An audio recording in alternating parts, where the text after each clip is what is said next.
Hello and welcome to another brand new episode of Dingers and Stingers, the podcast that feels good to be back together again.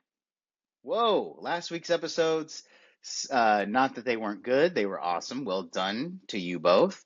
But it's nice to be all together on the record once again to talk some free agent signings. The stove is getting hot, and big name players are getting signed to teams that want to make some splashes. So we're going to talk about a few of the major signings that have happened in the last week or so. We will also, in the second part of today's episode, do a baseball movies draft. So we are going to draft 4 picks each, some baseball movies, and talk about them, why we like them, why maybe we don't like them if we get deep enough. Who knows what's going to come up and what movies will come up. But we are excited to do that. So welcome to the show. I'm Dallas. That's Matt. That's Drew. Let's dive right in. So the first big free agent piece to fall, the first domino to fall rather, was pitcher Dylan Cease. He signed a 7-year, $210 million contract with the Toronto Blue Jays, this year's World Series runner-up. So let's start there. How do we like the fit for Dylan Cease in Toronto? Well, Matt, this is your guy. You want to talk about him first? I mean, Dylan Cease is my guy in a sense, I suppose, only because of proximity. Padres fans have had the both privilege and disprivilege of watching him pitch for the last several years, and he's just a frustrating roller coaster of a pitcher. He had his great year, I think it was like 2 years ago, 22 or 23, where he was awesome and he looked like he was going to be an actual ace for us. And then it's kind of gone downhill since. And he's one of those guys. I mean, if you're an analytics nerd, you look at the numbers and some of the underlying things, and you're like, okay, this guy has a lot to work with. He's got, a great fastball. Um, Super high swing and miss type of guy. And he's one of, I think, the few or maybe the only guys who's pitched 200 innings and something like that. Or like he's just he doesn't miss starts is essentially a thing as well. He's just been available, which not everyone can say.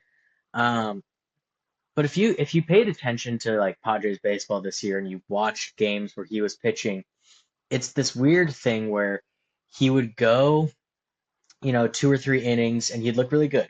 He might strike out 5, 6 guys, and it's like, wow, are we in for one of those classic Dylan Cease outings? But it just seemed like every time we get anywhere into the second or third time through the lineup, he would start walking guys. It seemed like his confidence wasn't there that he could just continue to pump gas and get guys to miss. And he would start trying to pitch outside and pitch the edges. And he just wasn't getting the calls this year. And then he would just give a meatball. And, the long ball killed him this year, at least from, I couldn't tell you the numbers. I don't know if he's actually a good or bad with home runs. But watching the games, it just felt like walks into home runs were his Achilles heel.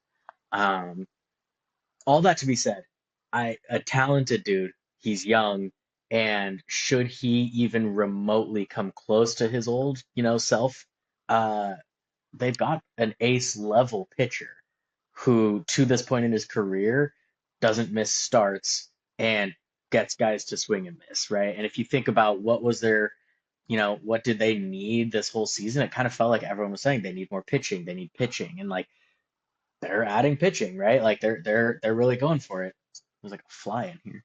Um, but they're really going for it. And they're going to try and build on last year's team, which obviously just came up very short. But who's to say? I wish him all the best. I don't have any negative feelings towards Dylan Cease, but it was time, I think. Like I don't think that him spending any more time with the Padres would have done either side a service. And I mean, you guys remember, I was talking about him being one of the prime trade candidates at the deadline. Like I was wondering, can we offload him and potentially some prospects to bring in people who would impact our team in a little bit bigger ways? And we stuck it out with him, and in the playoffs, his pitching just didn't really work out for us.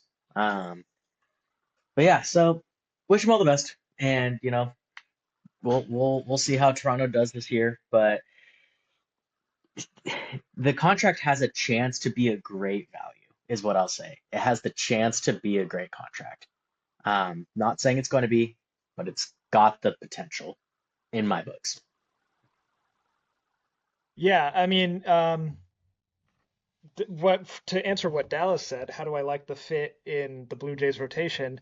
I I love the fit. I think you I mean, you've got Kevin Gossman at the top. He is a free agent after this season. You're losing Chris Bassett, you're losing Max Scherzer.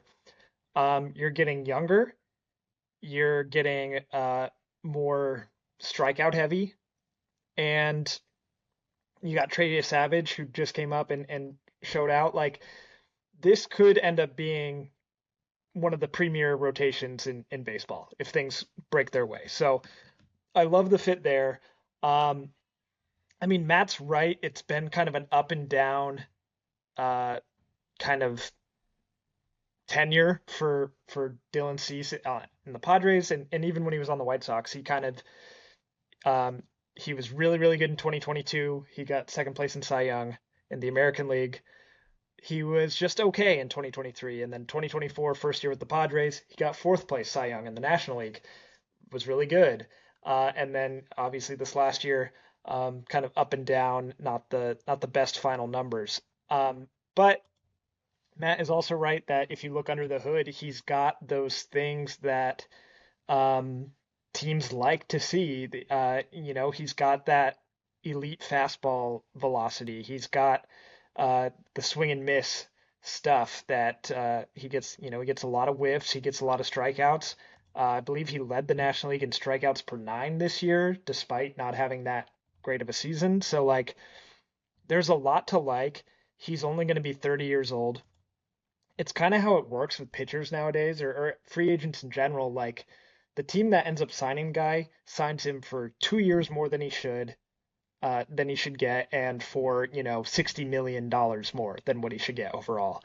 And that's just how it works in free agency. Will the contract age well? Probably in some ways, probably not in some other ways. We'll kind of just have to wait and see. But I don't think for a team that just made it oh so close to winning the World Series, and they just made so much money off of that. They've been trying to throw money at free agents for years, and no one wants it. Um, I like what they're doing. I like the move, and we said when we were talking about free agents a few episodes back, don't be surprised if Dylan Cease makes the most money of any free agent starting pitcher this year, and 210 million over 7 years. I think that's probably going to hold up as the biggest contract any pitcher gets this offseason. So it's good for Dylan Cease, and I think good for the Blue Jays. I think it kind of reminds me, honestly, of Zach Wheeler before he signed with the Phillies. He was a solid pitcher with the Mets, but like kind of inconsistent. The Phillies took a chance anyway, signed him right before his age 30 season, and ever since then he's been one of the best pitchers in baseball.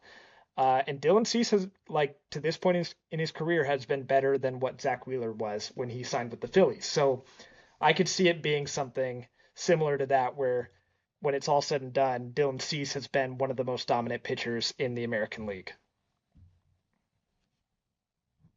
Yeah, well, I mean, talk about, free agents and those who might also make a good deal of money. I have the question that maybe Blue Jays fans are asking, and baseball fans around, the league are asking is this money they paid to Dylan Cease, is this Boba Shett's money, or are the Jays all the way in for the next, 5 to 6 years? And are they going to probably sign him as well? Does it impact the odds that they'll re-sign Bichette? I Um, think it. well, Go I ahead, mean, Matt. I'll keep my answer short. I don't think this is Bo Bichette's money at all. I think that absolutely, if they want to, they'll open the checkbook up and sign him. They were willing to go out and give, similar money to guys like Shohei Ohtani. They're willing to be competitive in those markets like we've talked about. it feels like every big, Japanese star that's come out, they've been willing to fork up the money. Those guys have just chosen elsewhere. Yeah, Dylan Cease made 210 over 7, but if you think about some of these contracts that are being given out, like the Juan Soto contract and all these things, you can sign 3 Dylan Ceases. So what's to stop them from signing a Dylan Cease and a Boba Shett? Um, I think it really just comes down to, do they want Boba Shett, and does Boba Shett want to be in Toronto? That's my thought. Yeah, I mostly agree. I think absolutely if they want to, they could sign Boba Shett. Also, they could and sign someone else on top of that. They also handed out a 3-year, $30 million contract to Cody Ponce, who was the KBO MVP last year. So, you know, we'll see how that ages. But I think the Blue Jays kind of get forgotten as one of these teams that can just spend. Um, Canada has some different financial rules and laws and things like that that I I don't know. I don't know anything about it, but um, I know that the Blue Jays are owned by Rogers Communication, which is, like a big media company in Canada, which that's a lot of money. That's like, I don't know, like what, we're talking about literal dollars against Steve Cohen's dollars versus the Dodgers, I groups. I Oh, think, aren't the Blue Jays top 5? Aren't they like the third or fourth wealthiest ownership? yeah, it's like something up there, and they were top five in payroll, like in the past. They absolutely can do it. Now, does it impact their chances that they signed Dylan Cease? I kind of think it. I don't know if it directly impacts, but it kind of shows us what they prioritized.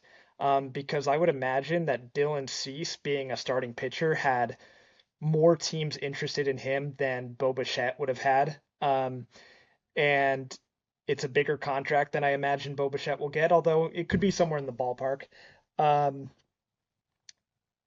it shows that they targeted a guy and went for him. Where, who knows? Maybe they offered Boba Shett something already, and Boba Shett decides that he just wants to shop around and see what else is out there. But um, I think it seems to me like they made their priority the pitching staff, and if another team really likes Boba Shett and decides, hey, we want you to be like our big offseason splash, our new, middle of the order type of bat, then I think they'll get it done elsewhere. And I know what he means to the fan base, and he's big. He was big for them in the World Series, and like he came up with Vladdy and all that.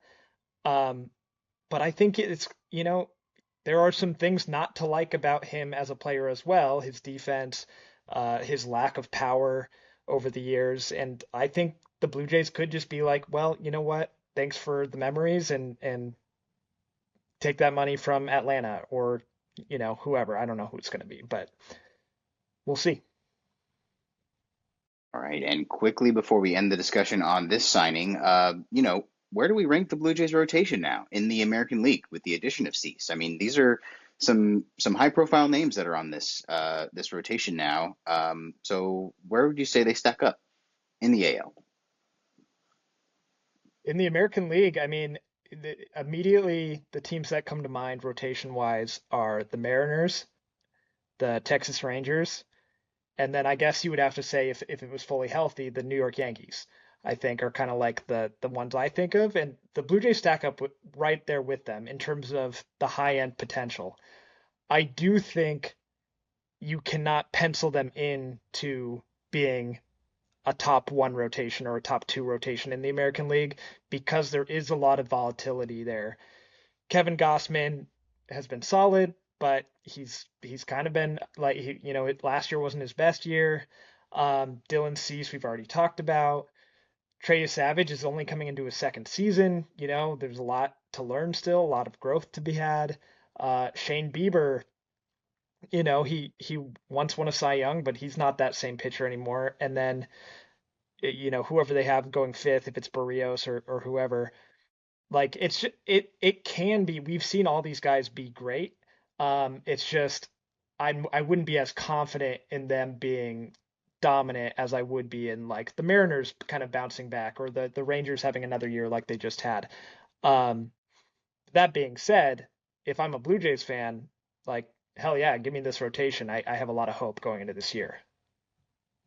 Yeah, no, I feel like you kind of nailed that perfectly.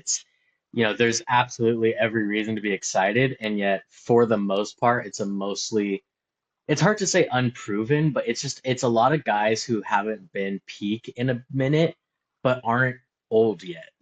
Like it's a lot of guys who had these really young peaks, and then we're trying to see can they kind of reclaim that value, and that is the Dylan Cease and the Shane Biebers, right? Like if you can get back to where they were or even close to what they were, damn, dude, you got a hell of a lineup. Like that's a hell of a rotation. But at the same time, if they continue to be guys who sit in the 4.5 ERA, it's a pretty spectacularly average rotation. So Yeah. the range is there. Yeah, the top end is there, and the unfortunately the floor is there as well in a significant way. But um, all right, so let's move on to another pitcher who signed a contract. This time we go to New York, where the Mets have signed Devin Williams to a 3-year, $50 million contract. So the Mets making some moves earlier this offseason, like we expect them to. We expect them to be a team that's very active in the free agent market, and they have been so far this year. So the first thing that this might bring to mind for Mets fans and for baseball fans is what might the signing of Devin Williams mean for the chances that the Mets will retain Edwin Diaz, also a closer on the team? Yeah, they came right out and said, this does not impact our um, whether or not we keep Edwin Diaz around. They don't have to do with each other. Of course they have to say that. I think it pretty much for sure does because Devin Williams is getting some decent money. Edwin Diaz is going to get even more. He's probably the most sought after relief arm in free agency. We know that a team like the Dodgers is going to be in the mix as well as some other big players. I know the Mets can print money and they can really do whatever they want, but we've also seen them upgrade more fringy after they've made a big contract with Juan Soto last year. So I think Edwin Diaz is not going to be back in New York. If he is, I'll be like, okay, Mets, like trying to go for the Super Bullpen out there. Let's see how it goes. But yeah, I think this, in my mind, kind of closes the door on Edwin Diaz being a Met in the future. Yeah, I mean, I agree.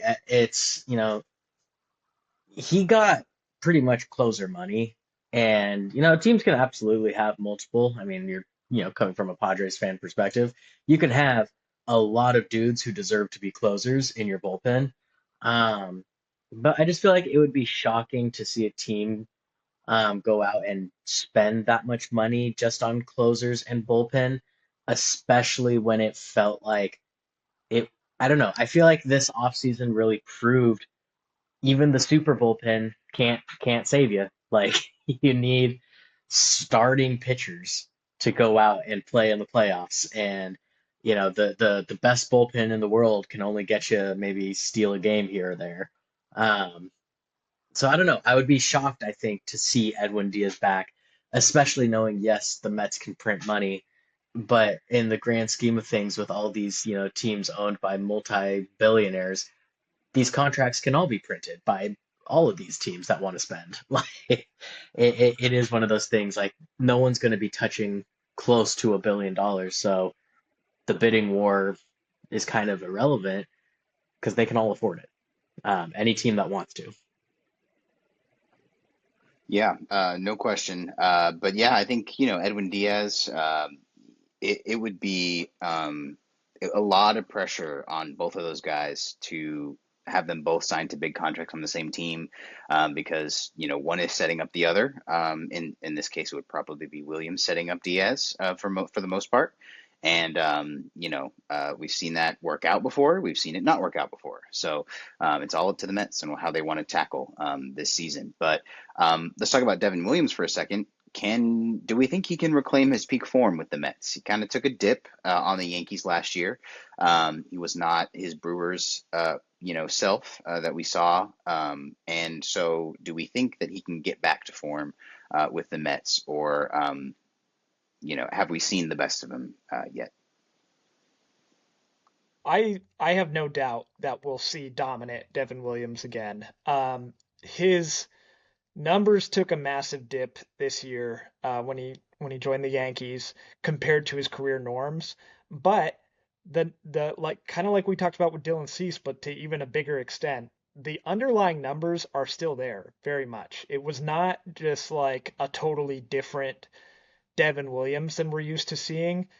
He still has elite whiff stuff and strikeout stuff. He walks a little too many guys, but like everything points to him being a dominant pitcher last year, except for the end of the year numbers.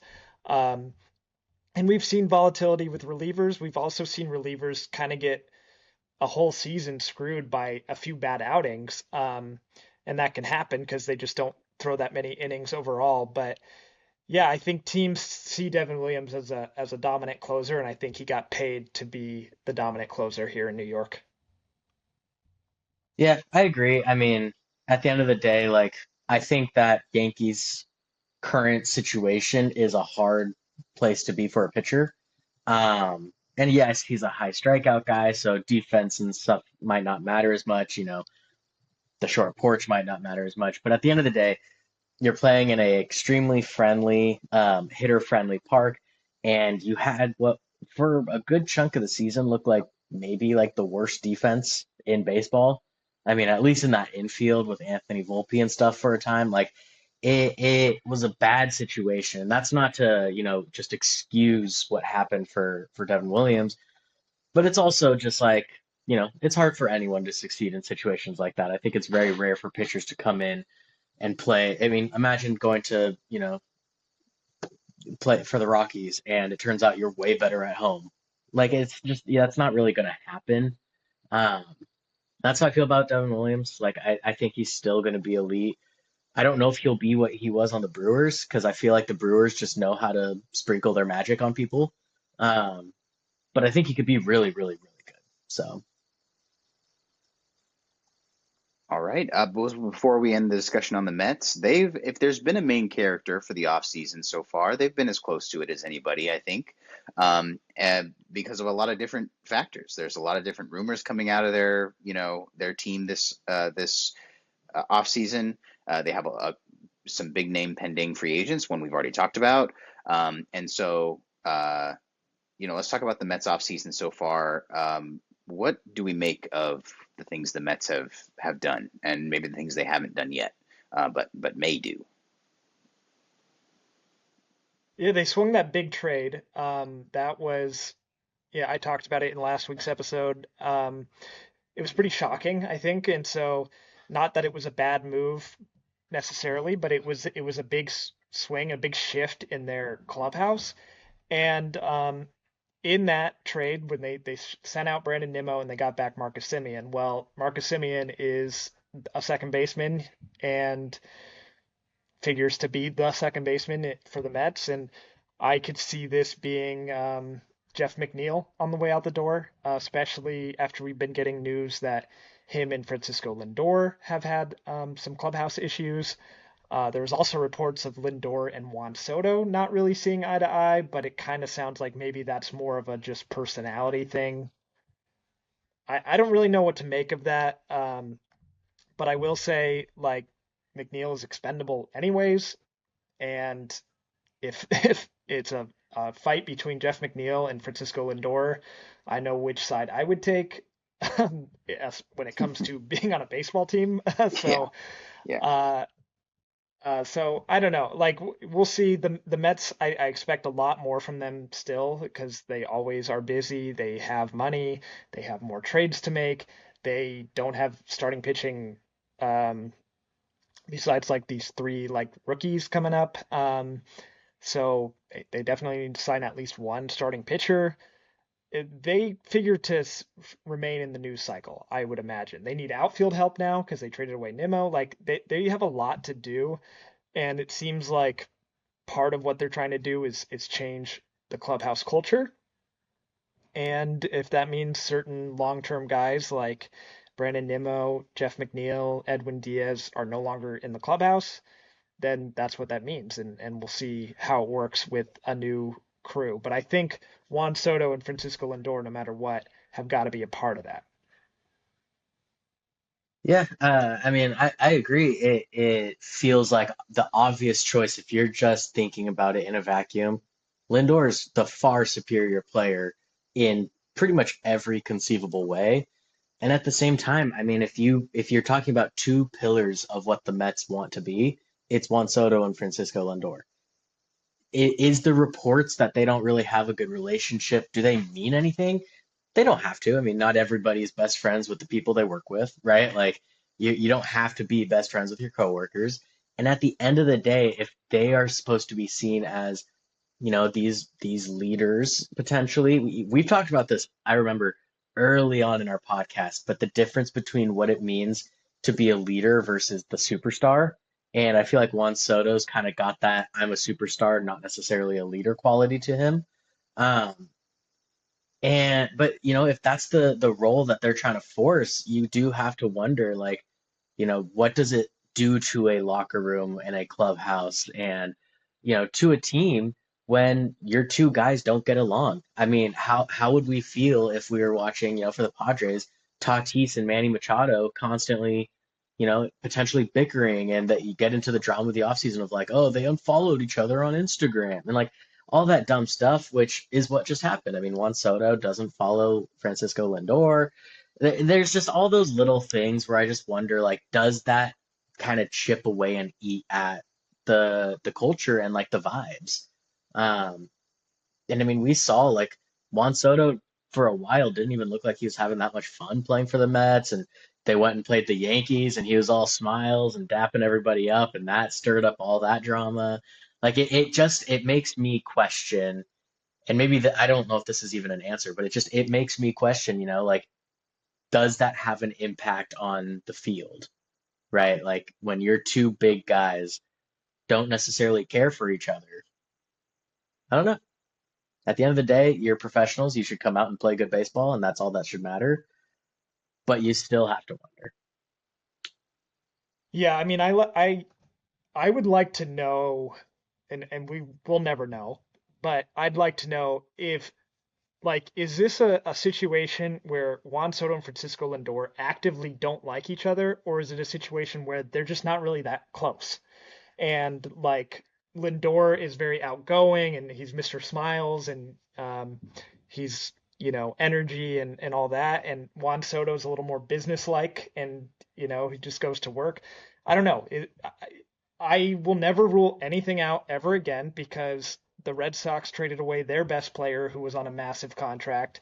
Um, but his problem was that he wasn't acting like a leader. And Francisco Lindor, you cannot make the same claim about him. So, and is Juan Soto going to get traded? Absolutely not. He just like Not so. 1 year in.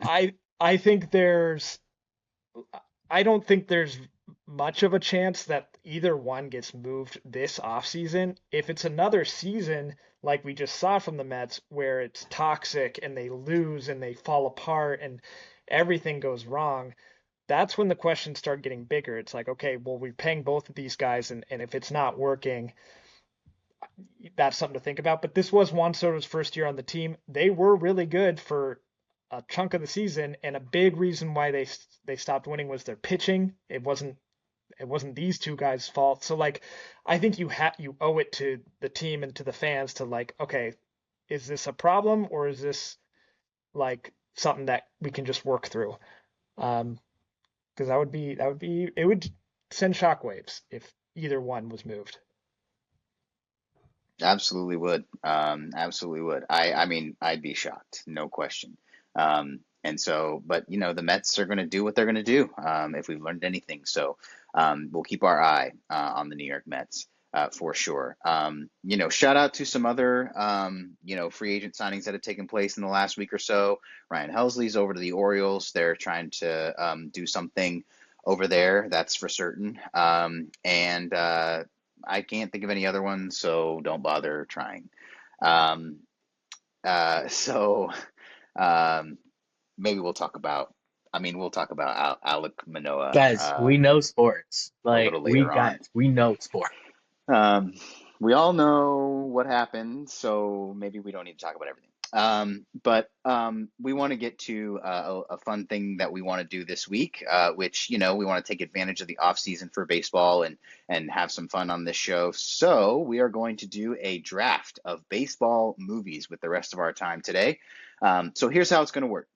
It will be a snake draft. So, if you pick third in the first round, you pick first in the second round, and so on and so forth. We will each pick 4 movies, so there'll be 4 rounds.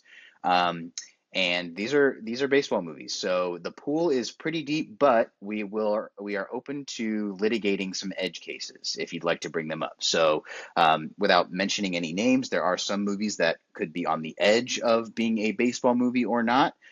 If you want to pick it, bring it up, and we'll see where we land as a podcast, and then we will, we'll agree or disagree to let you do it. And so I think that's pretty much all the rules. I mean, this is pretty straightforward. I'm looking forward to this. I definitely was, getting a nice list of movies I need to rewatch soon when I was looking this up. I don't know about you guys. I'm curious, and maybe the viewers will be curious too. What makes up a good pick? Like, if we were to like make a pick and it's like, oh, it's a great pick. This guy's got the winning roster of movies. What are like the qualifications towards winning? Because I want to win. These are my co-hosts. They're I think obsessed with for winning, both of them. in in my head, it's there's a Venn diagram of movies, and in one circle is good movie, and the other circle is baseball movie.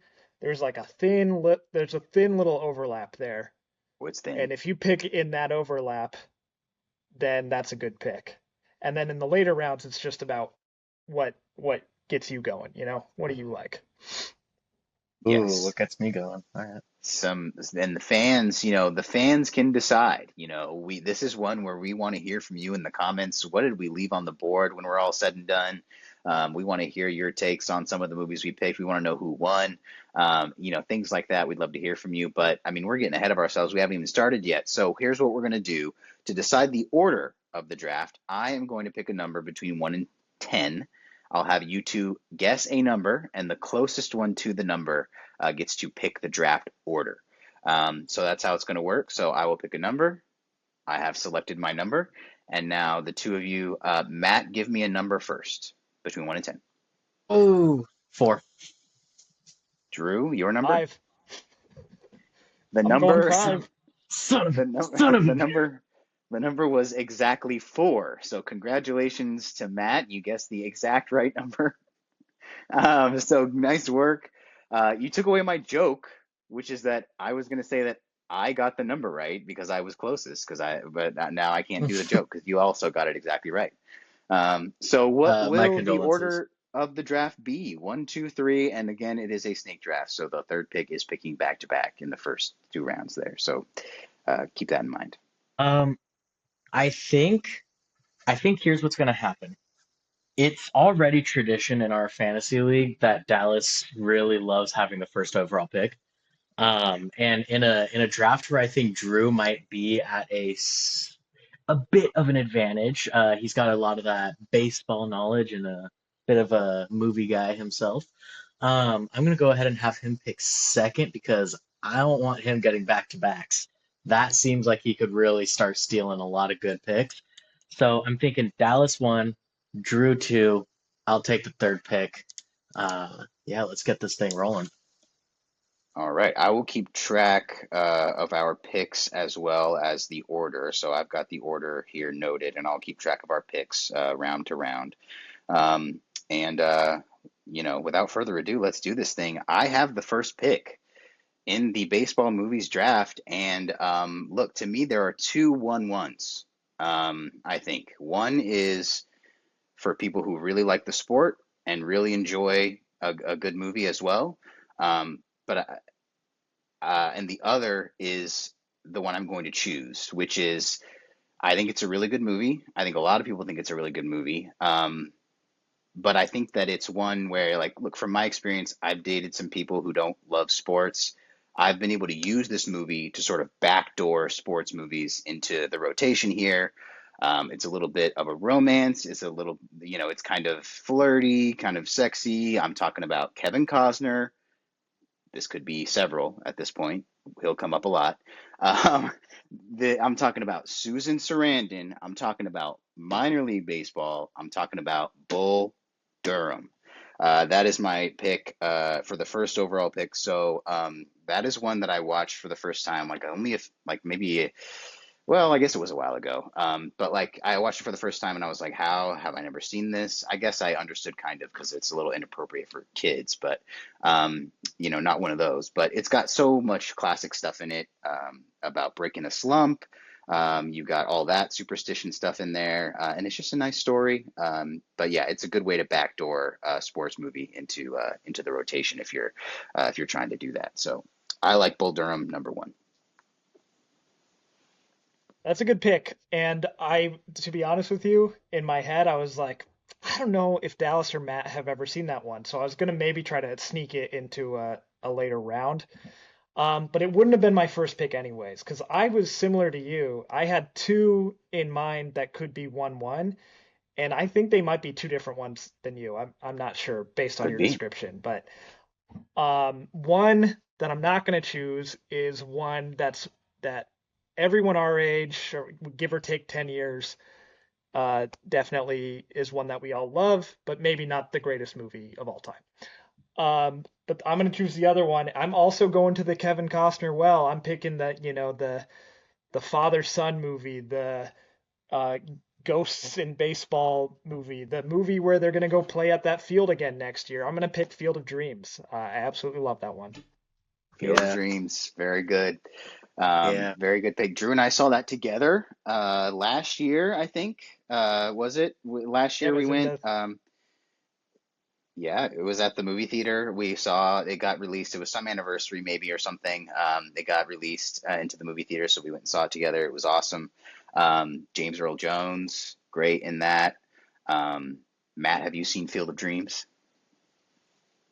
I have.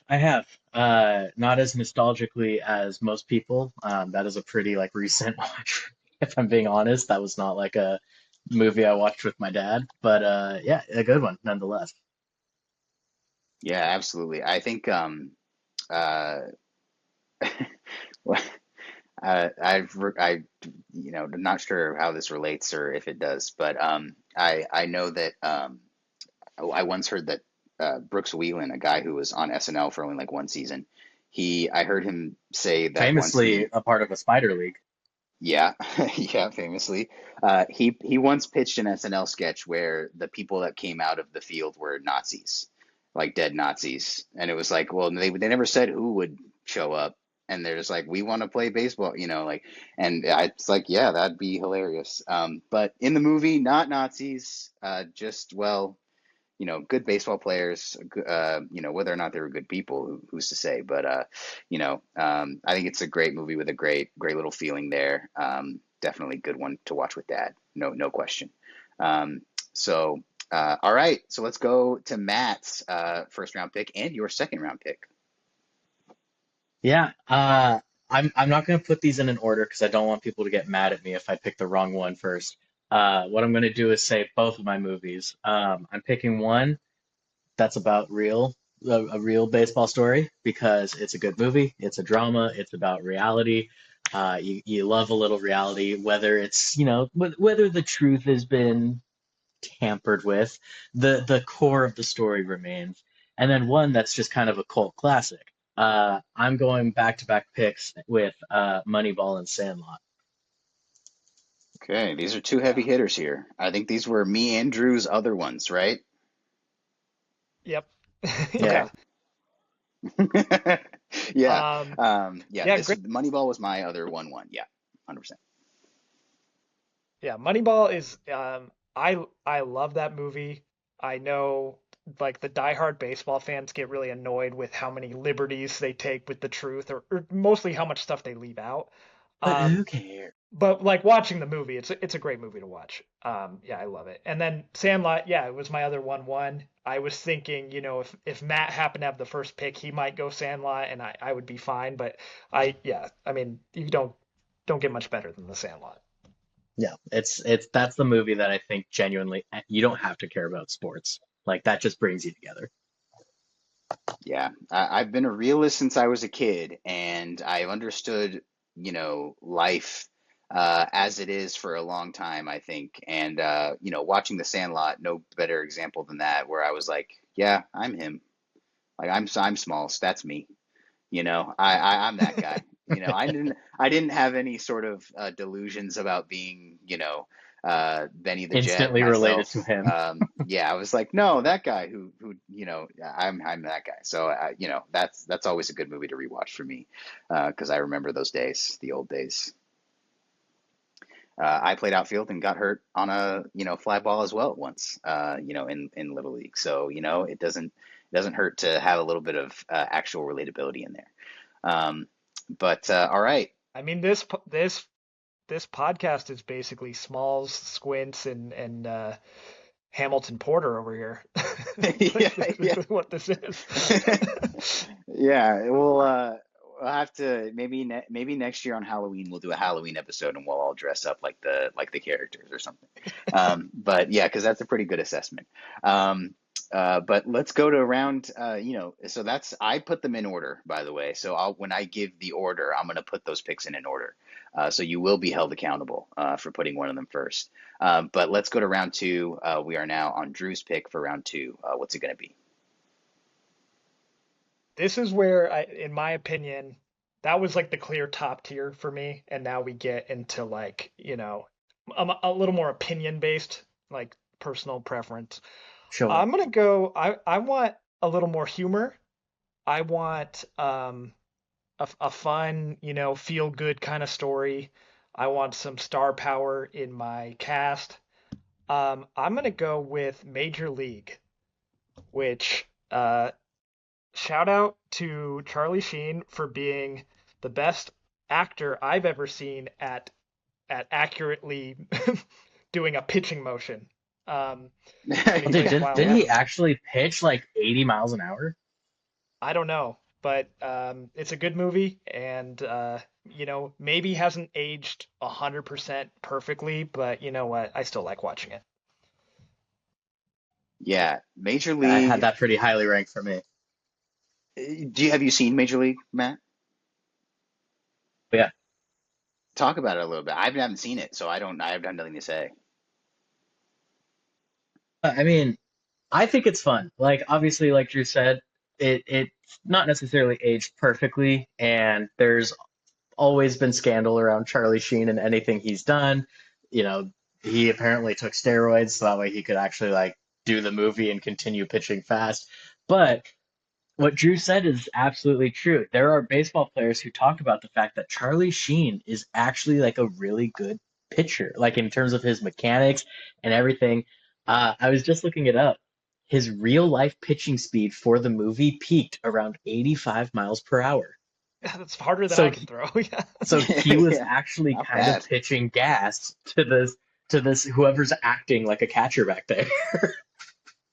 You Yeah. imagine some theater kids back there with a glove on, like scared.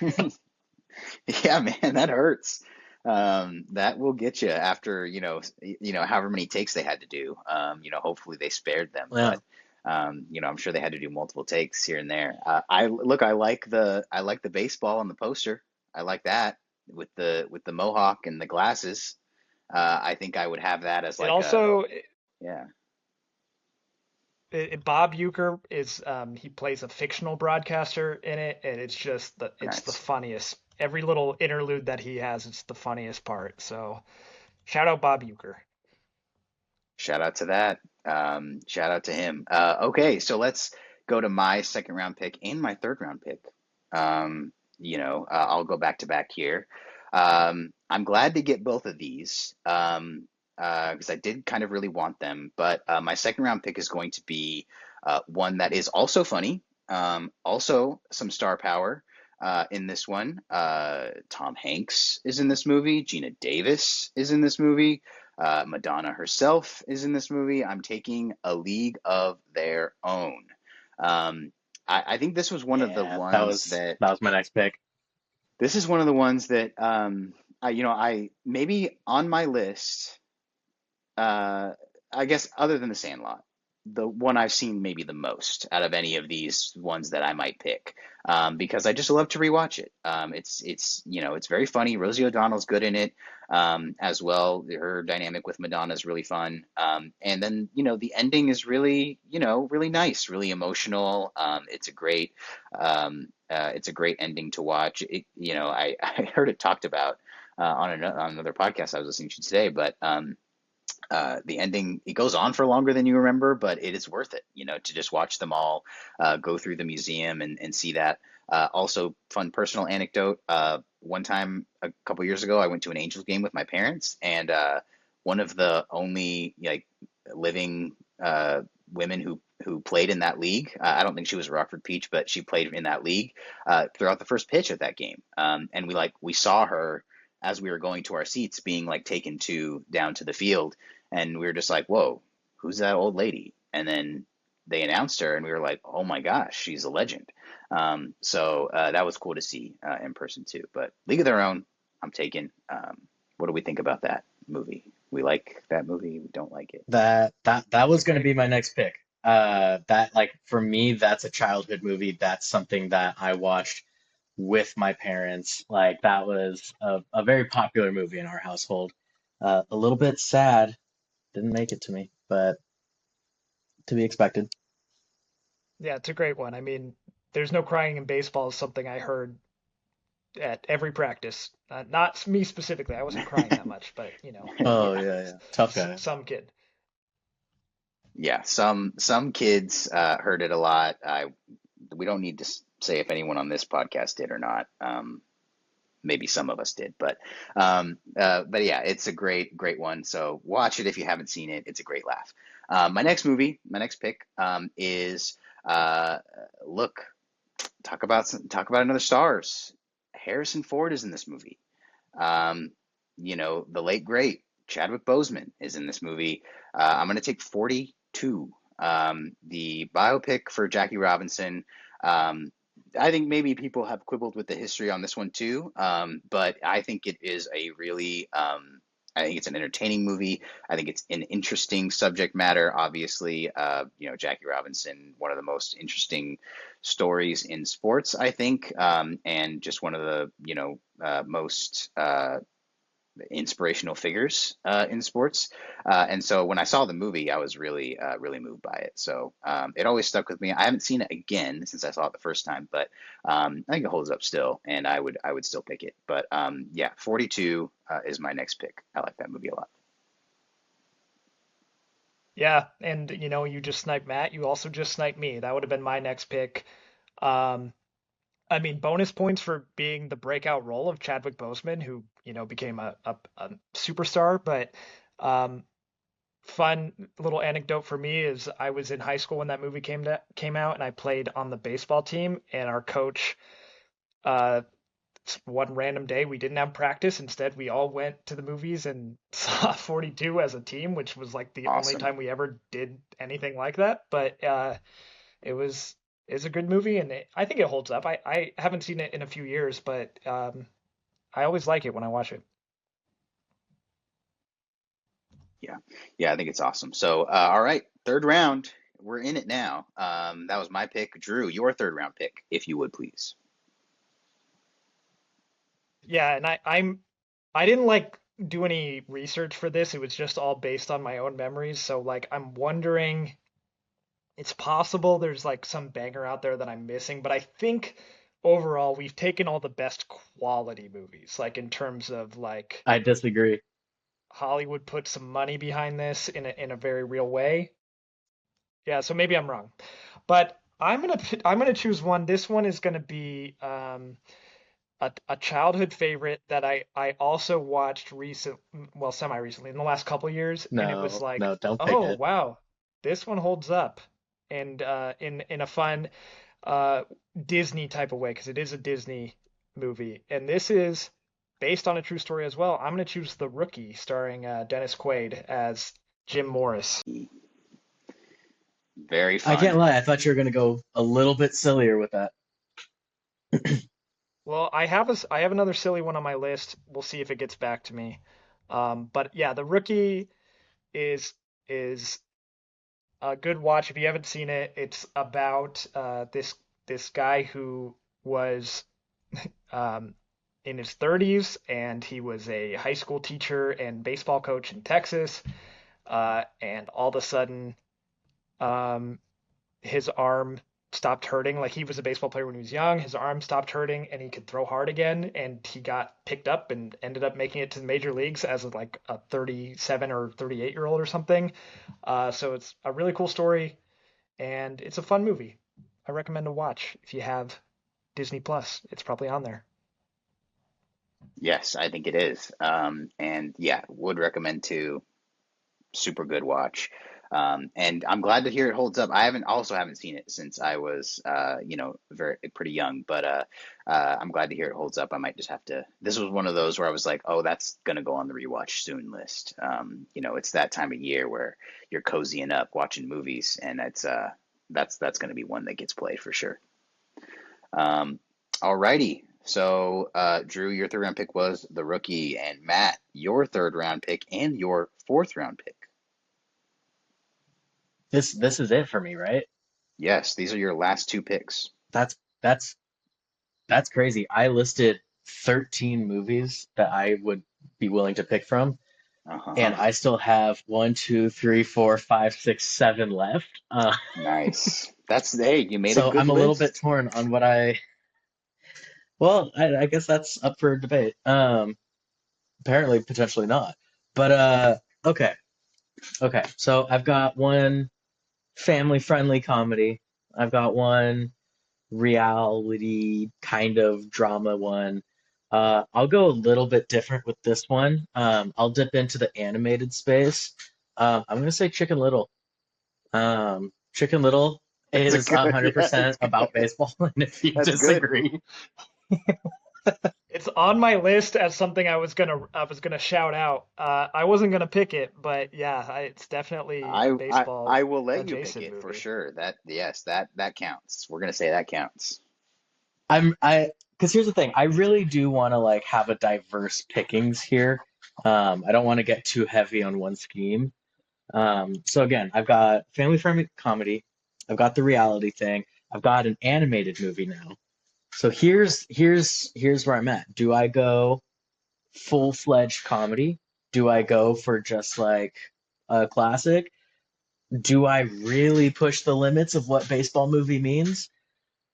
Or do I go for something so absurd it shouldn't be on the list? What do you guys think? Well, I have too many movies that I liked. we get to say whether or not something counts. So if you want to float something out there, No, I don't. Um, I I'm think gonna you want to pick. pick your Okay, favorite one. you know what? That's Okay, what I'm I gonna would do. pick. That's what I would do. Yeah, you're right. You're right. I was between these two really. The other ones were like kind of like hee hee ha ha. I'm gonna go with the movie Ed. Oh, I've never seen I this don't know one. if you I don't know if you guys are familiar with it. It's a monkey, But it's right? that A mon so before you start tearing this down without the context, it needs context. It's the guy from Friends, um, and I forget his name, The Matt guy from something, Friends. and You're right. He is the hey, guy let's from chill Friends. out. I'm talking. Matt LeBlanc. This Yes. movie was from the year I was born, and it's about a monkey.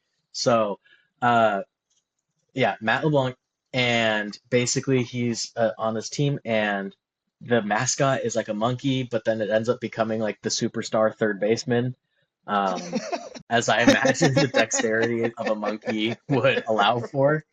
Um, and you can only imagine. how it would feel to hit line drive outs to a third base monkey. And so I've always just thought that was funny. It's in the same vein as like Air Bud for me as a movie series. Like there's just something about the absurdity of it Picks. that I love. I love when the animals are playing. Um, yeah. Man, there's a few that I left on here though that I really do love. Well, we'll talk about what we We left can on the share some board. honorable mentions. Yeah, we'll talk about those.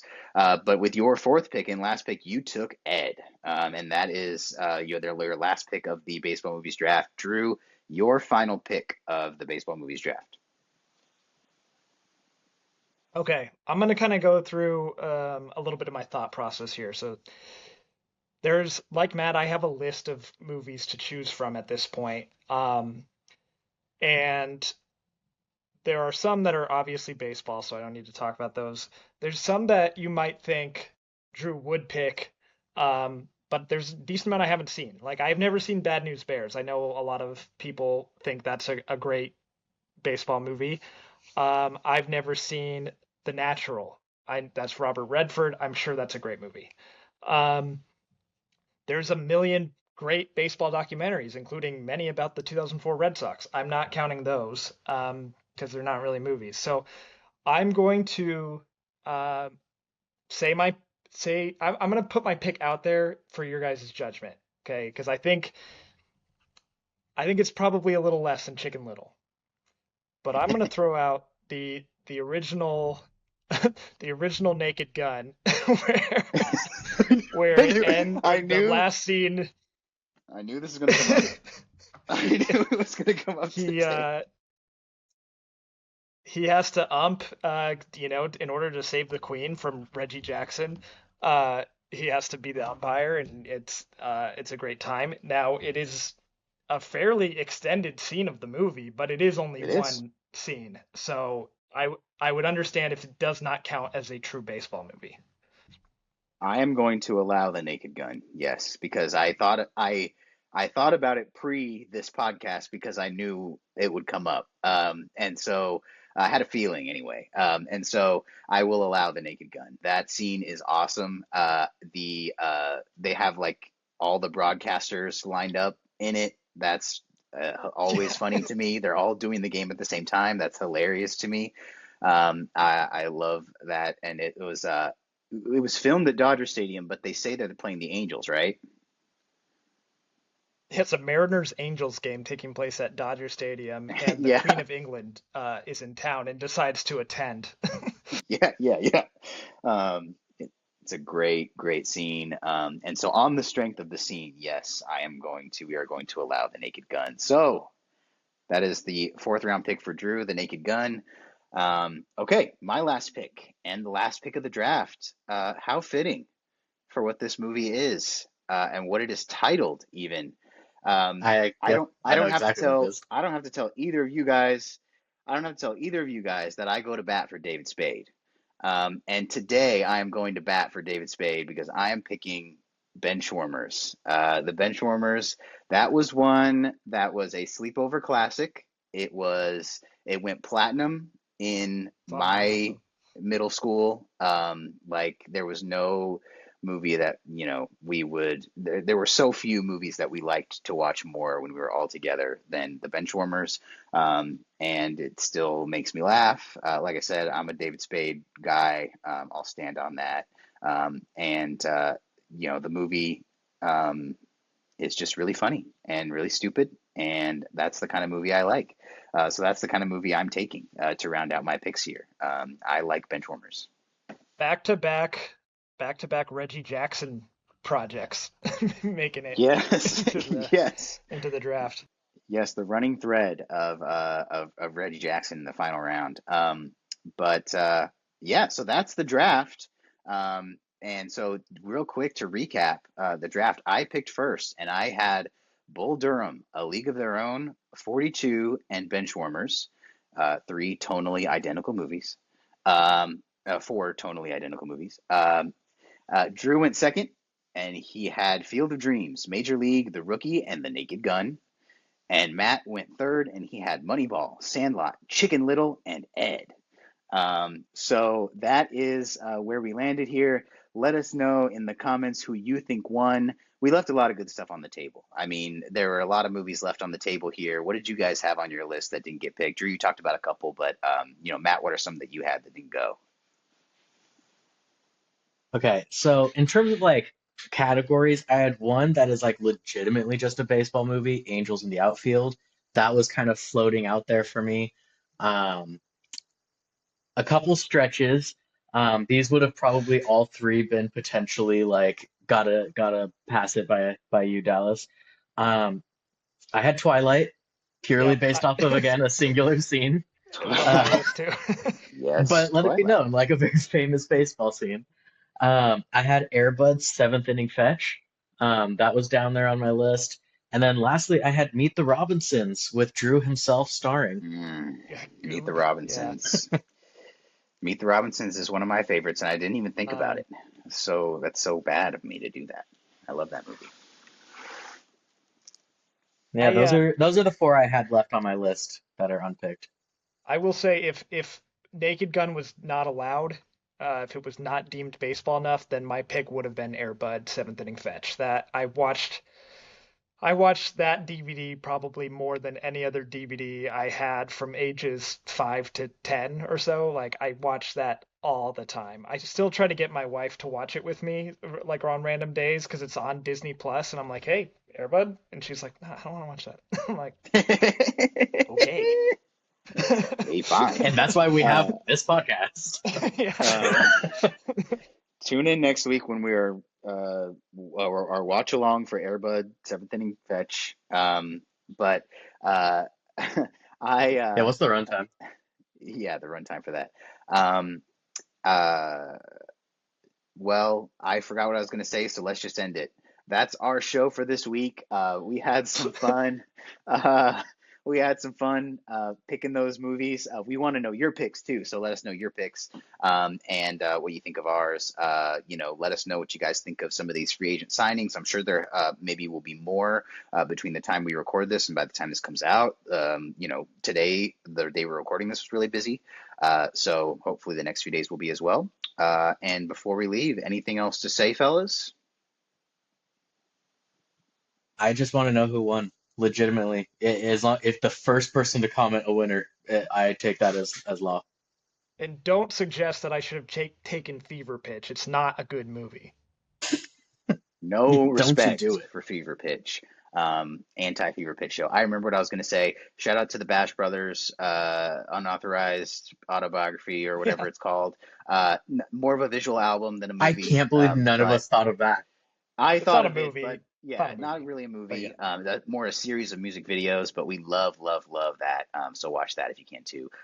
In the meantime, we will see you for our NFL show later on this week. So stay tuned for that. And until next time, we will see you later. Thank you. Goodbye.